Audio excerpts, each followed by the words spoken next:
Hi hello welcome back to my channel. ನಾನು ನಿಮ್ಮ ರೂಪ. ನನ್ನ ಚಾನಲ್ನ ಯಾರಾದರೂ ಸಬ್ಸ್ಕ್ರೈಬ್ ಮಾಡ್ಕೊಳ್ಳದೆ ಹಾಗೆ ನೋಡ್ತಿದ್ರೆ ದಯವಿಟ್ಟು ಸಬ್ಸ್ಕ್ರೈಬ್ ಮಾಡ್ಕೊಳ್ಳೋದನ್ನು ಮರಿಬೇಡಿ, ಹಾಗೆ ಲೈಕ್ ಮಾಡೋದನ್ನು ಕೂಡ ಮರಿಬೇಡಿ. ಬನ್ನಿ ಹಾಗಿದ್ರೆ ಇವತ್ತಿನ ರೆಸಿಪಿನ ಯಾವ ರೀತಿ ಮಾಡೋದು ಅಂತ ನೋಡ್ಕೊಂಬಂದ್ಬಿಡೋಣ. ಮೊದಲಿಗೆ ನಾನಿಲ್ಲಿ ಒಂದು ಪಾತ್ರೆನ ಬಿಸಿ ಮಾಡಲಿಕ್ಕಿಟ್ಟು ಪಾತ್ರೆ ಬಿಸಿ ಆದ ನಂತರ ಸಾಸಿವೆನ ಇಲ್ಲಿ ಸೇರಿಸ್ಕೊಂಡಿದ್ದೀನಿ.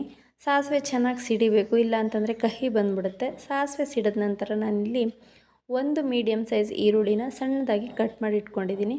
ಅದನ್ನು ಕೂಡ ನಾನಿಲ್ಲಿ ಸೇರಿಸ್ಕೊಂಡು ಈರುಳ್ಳಿನ ಸ್ವಲ್ಪ ಚೆನ್ನಾಗಿ ಫ್ರೈ ಮಾಡ್ಕೋತೀನಿ. ಈರುಳ್ಳಿಲಿರ್ತಕ್ಕಂಥ ಹಸಿ ವಾಸನೆ ಎಲ್ಲ ಹೋಗಬೇಕು, ಹಾಗೆ ಈರುಳ್ಳಿ ಕಲರ್ ಕೂಡ ಚೇಂಜ್ ಆಗಬೇಕು, ಅಲ್ಲಿ ತನಕ ಫ್ರೈ ಮಾಡ್ಕೋಬೇಕಾಗುತ್ತೆ. ಹಾಗೆ ಇದಕ್ಕೆ ನಾನಿಲ್ಲಿ ಕಟ್ ಮಾಡಿ ಇಟ್ಕೊಂಡಿರ್ತಕ್ಕಂಥ ಬೆಳ್ಳುಳ್ಳಿನ ಕೂಡ ನಾನಿಲ್ಲಿ ಸೇರಿಸ್ಕೊಂಡಿದ್ದೀನಿ. ಒಂದು 3 ಎಸಳು ಬೆಳ್ಳುಳ್ಳಿನ ನಾನು ಚಿಕ್ಕ ಚಿಕ್ಕದಾಗಿ ಕಟ್ ಮಾಡಿ ಇಟ್ಕೊಂಡಿದ್ದೀನಿ. ಅದನ್ನು ಸೇರಿಸ್ಕೊಂಡು ಅದನ್ನು ಸ್ವಲ್ಪ ಹೊತ್ತು ಫ್ರೈ ಮಾಡ್ಕೋತೀನಿ. ನಂತರ ನಾನು ಇದಕ್ಕೆ 2 ಹಸಿರುಮೆಣ್ಸಿನ್ಕಾಯಿನ ಉದ್ದುದ್ದು ಕಟ್ ಮಾಡಿ ಸೇರಿಸ್ಕೊಂಡಿದ್ದೀನಿ. ನೀವು ಹಸಿರುಮೆಣ್ಸಿನ್ಕಾಯಿನ ನಿಮ್ಮ ಖಾರಕ್ಕೆ ಅನುಗುಣವಾಗಿ ನೀವಿಲ್ಲಿ ಹಾಕೋಬೋದು. ನಂತರ ನಾನು ಇದಕ್ಕೆ ಸಣ್ಣದಾಗಿ ಕಟ್ ಮಾಡಿ ಇಟ್ಕೊಂಡಿರ್ತಕ್ಕಂಥ ಕರಿಬೇವಿನ ಸೊಪ್ಪನ್ನು ಸೇರಿಸ್ಕೊಂಡು ಅದನ್ನು ಸ್ವಲ್ಪ ಫ್ರೈ ಮಾಡ್ಕೋತೀನಿ. ನಂತರ ನಾನಿಲ್ಲಿ ಒಂದು 4 ತರಹದ ಸೊಪ್ಪನ್ನು ನಾನಿಲ್ಲಿ ಬಳಸಿದ್ದೀನಿ. ಮೆಂತ್ಯ, ಸಬ್ಸಿಗೆ, ಪಾಲಕು ಹಾಗೆ ಕೀರೆ ಸೊಪ್ಪು, ಇದಿಷ್ಟನ್ನು ನಾನಿಲ್ಲಿ ಸೇರಿಸ್ಕೊಂಡು ಚೆನ್ನಾಗಿ ಹುರ್ಕೋತಾ ಇದ್ದೀನಿ. ಆ ಸೊಪ್ಪನ್ನು ನಾವು ಸೊಪ್ಪಲ್ಲಿರ್ತಕ್ಕಂಥ ಹಸಿ ವಾಸನೆ ಎಲ್ಲ ಹೋಗಬೇಕು, ಹಾಗೆ ಅದು ತುಂಬಾ ಸಾಫ್ಟ್ ಆಗಬೇಕು. ನಾವಿಲ್ಲಿ ಸೊಪ್ಪನ್ನು ವಾರದಲ್ಲಿ 1-2 ದಿವಸ ಆದರೂ ತಿನ್ನಬೇಕಾಗುತ್ತೆ. ಯಾಕಂತಂದರೆ ಸೊಪ್ಪಿನಲ್ಲಿ ಅಷ್ಟೊಂದು ಪೋಷಕಾಂಶಗಳು ಇರುತ್ತೆ. ಹಾಗೆ ಮಕ್ಳಿಗೂ ಕೂಡ ತುಂಬಾ ಒಳ್ಳೆಯದು.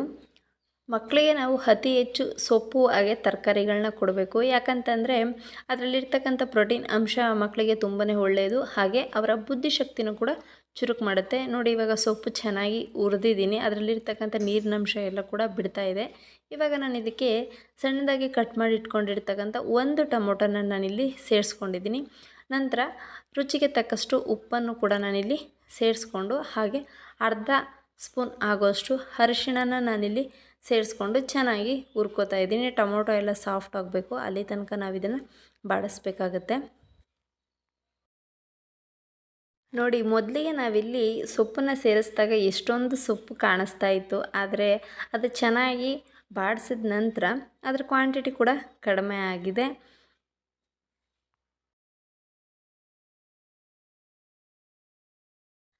ಇದನ್ನು ನೀವು ಹಾಗೆ ಕೂಡ ತಿನ್ಬೋದು, ಇಲ್ಲ ಅಂತಂದರೆ ಅನ್ನದ ಜೊತೆ ಸೈಡ್ಸ್ಗೂ ಕೂಡ ತುಂಬಾ ಚೆನ್ನಾಗಿರುತ್ತೆ. ಒಂದು ಸತಿ ನೀವು ಟ್ರೈ ಮಾಡಿ ನೋಡಿ, ತುಂಬಾ ಇಷ್ಟಪಡ್ತಾರೆ. ಸೊಪ್ಪನ್ನು ಒಂದೇ ರೀತಿ ಅಲ್ಲ, ಸಾಂಬಾರು ಮಾಡಿಕೊಡ್ಬೋದು, ತಂಬುಳಿ ಮಾಡಿಕೊಡ್ಬೋದು, ಹಾಗೆ ಪಲ್ಯಗಳನ್ನ ಕೂಡ ಮಾಡ್ಬೋದು, ಚಪಾತಿಯಲ್ಲೂ ಕೂಡ ಯೂಸ್ ಮಾಡ್ಬೋದು. ಅತಿ ಹೆಚ್ಚು ಸೊಪ್ಪು ತರಕಾರಿಗಳನ್ನ ಯೂಸ್ ಮಾಡೋದನ್ನು ಮರಿಬೇಡಿ ಫ್ರೆಂಡ್ಸ್. ನಾನಿವಾಗ ಇದಕ್ಕೆ ಸ್ವಲ್ಪ ನೀರನ್ನು ಸೇರಿಸ್ಕೊತಾ ಇದ್ದೀನಿ, ಯಾಕಂದರೆ ಸ್ವಲ್ಪ ಸೊಪ್ಪು ಬೇಯಬೇಕಲ್ವ, ಹಾಗಾಗಿ ಸ್ವಲ್ಪ ನೀರನ್ನು ಸೇರಿಸ್ಕೊಂಡು ಚೆನ್ನಾಗಿ ಮಿಕ್ಸ್ ಮಾಡಿಕೊಂಡು ಇದು ಸಾಫ್ಟ್ ಆಗೋ ತನಕ ನಾನಿಲ್ಲಿ ಬೇಯಿಸ್ಕೊಂಡಿದ್ದೀನಿ. ನೋಡಿ, ಇವಾಗ ಬೆಂದಿದೆಯಾ ಇಲ್ಲೋ ಅಂತ ಒಂದು ಸತಿ ಚೆಕ್ ಮಾಡ್ಕೋತೀನಿ. ಚೆನ್ನಾಗಿ ಬೆಂದಿದೆ. ನಾನಿವಾಗ ಇದಕ್ಕೆ ಒಂದು ಸೀಕ್ರೆಟ್ ಇಂಗ್ರೀಡಿಯೆಂಟ್ನ ಸೇರಿಸ್ತಾ ಇದ್ದೀನಿ. ಅದನ್ನು ಸೇರಿಸಿದ್ರೇ ಪಲ್ಯ ತುಂಬ ಚೆನ್ನಾಗಿ ಟೇಸ್ಟ್ ಅನಿಸೋದು. ಇದನ್ನು ನೀವು ಯಾವುದೇ ರೀತಿಯಾದಂಥ ತರಕಾರಿ ಪಲ್ಯಗಳಿಗೆ, ಯಾವುದೇ ಪಲ್ಯಕ್ಕೆ ಕೂಡ ಈ ಪೌಡರ್ನ ನೀವು ಸೇರಿಸ್ಕೋಬೋದು, ತುಂಬಾ ಟೇಸ್ಟ್ ಇರುತ್ತೆ. ಅದೇನು ಪೌಡರ್ ಅಂತಂದರೆ, ನಾನಿಲ್ಲಿ ಒಂದು 4 ಸ್ಪೂನ್ ಆಗೋಷ್ಟು ಕಡಲೆಪಪ್ಪನ್ನು ತೊಗೊಂಡಿದ್ದೀನಿ. ಅದಕ್ಕೆ ಒಂದು 3 ಒಣಮೆಣ್ಸಿನ್ಕಾಯಿನ ಸೇರಿಸ್ಕೊಂಡು ಚೆನ್ನಾಗಿ ಪುಡಿ ಮಾಡಿ ಇಟ್ಕೊಂಡಿದ್ದೀನಿ. ಆ ಪುಡಿನ ನಾನಿಲ್ಲಿ ಸೇರಿಸ್ಕೊಂಡಿದ್ದೀನಿ. ನಂತರ ನಾನು ಇದಕ್ಕೆ ಆವಾಗಲೇ ಸ್ವಲ್ಪ ಸಾಲ್ಟ್ ಹಾಕಿದೆ, ಮತ್ತು ಇನ್ನೊಂದು ಸ್ವಲ್ಪ ಬೇಕು ಅನ್ನಿಸ್ತು, ಹಾಗಾಗಿ ಮತ್ತೊಂದು ಸ್ವಲ್ಪ ಸಾಲ್ಟನ್ನು ಹಾಕಿ ನಾನಿಲ್ಲಿ ಚೆನ್ನಾಗಿ ಮಿಕ್ಸ್ ಮಾಡ್ಕೋತಾ ಇದ್ದೀನಿ. ಒಂದು ಸೂಪರ್ ಆದಂಥ ಒಂದು ಆರೋಗ್ಯಕರವಾದಂಥ ಪಲ್ಯ ರೆಡಿಯಾಗಿದೆ ಫ್ರೆಂಡ್. ನಾನಿವಾಗ ಇದನ್ನು ಸರ್ವ್ ಮಾಡ್ತಾಯಿದ್ದೀನಿ. ತುಂಬಾ ಚೆನ್ನಾಗಿರುತ್ತೆ. ಒಂದು ಸತಿ ನೀವು ಕೂಡ ಟ್ರೈ ಮಾಡಿ ನೋಡಿ, ಹಾಗೆ ಯಾವ ರೀತಿ ಬಂತು ಅಂತ ಕಮೆಂಟ್ ಮಾಡೋದನ್ನು ಮರಿಬೇಡಿ ಫ್ರೆಂಡ್ಸ್. ಹಾಗೆ ಅತಿ ಹೆಚ್ಚು ವಿಡಿಯೋಗಳಿಗಾಗಿ ನಮ್ಮ ಚಾನಲ್ನ ಸಬ್ಸ್ಕ್ರೈಬ್ ಮಾಡ್ಕೊಳ್ಳಿ. ನಮಗೂ ಕೂಡ ಒಂದು ಮೋಟಿವೇಶನ್ ಸಿಗುತ್ತೆ. ನೀವು ಅತಿ ಹೆಚ್ಚು ಸಬ್ಸ್ಕ್ರೈಬ್ ಮಾಡಿದಾಗ ಹೊಸ ಹೊಸ ವಿಡಿಯೋಗಳನ್ನ ಹಾಕೋದಕ್ಕೆ ನಮಗೂ ಕೂಡ ಒಳ್ಳೆ ಉತ್ಸಾಹ ಅನಿಸುತ್ತೆ. ಹೀಗೆ ಸಪೋರ್ಟ್ ಮಾಡ್ತಾಯಿರಿ friends. Thank you for watching my video.